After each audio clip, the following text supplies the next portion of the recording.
Réduire le déficit budgétaire, restaurer la croissance économique et revoir les politiques minières, ce sont là quelques points auxquels les nouvelles autorités veulent s'attaquer au plus tôt. Le président Hakainde Hichilema l'a annoncé lors de sa première prise de parole devant l'Assemblée nationale. D'autres secteurs sont également concernés, notamment agricoles et énergétiques.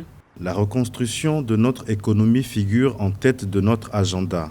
Nous avons en effet hérité d'une économie qui est dans une situation désespérée et nécessite des mesures audacieuses et décisives à prendre. Nous sommes déterminés à mettre un terme à l'accumulation d'une dette publique coûteuse. Le discours du président a été bien accueilli par les compagnies minières présentes dans le pays. La double imposition en vigueur dans le régime fiscal zambien était l'un des points qui a longtemps constitué des griefs des compagnies vis-à-vis du régime de l'ancien président Edgar Lungu. Introduit en 2018, ce régime fiscal était en effet jugé non compétitif par les compagnies. L'enjeu ici consiste en la viabilité et en la compétitivité du secteur minier zambien.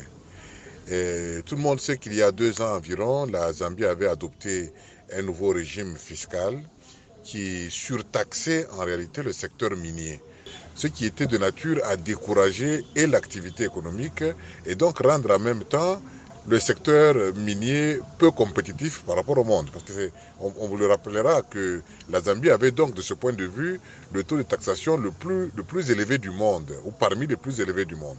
Donc réviser ce régime fiscal qui pénalisait l'activité du secteur minier, cela permet d'accroître l'activité dans le secteur et donc conséquemment d'améliorer la compétitivité. La Zambie, qui est en défaut de paiement pour une dette estimée à plus de 11 milliards de dollars, cherche à accroître la contribution des mines à l'économie.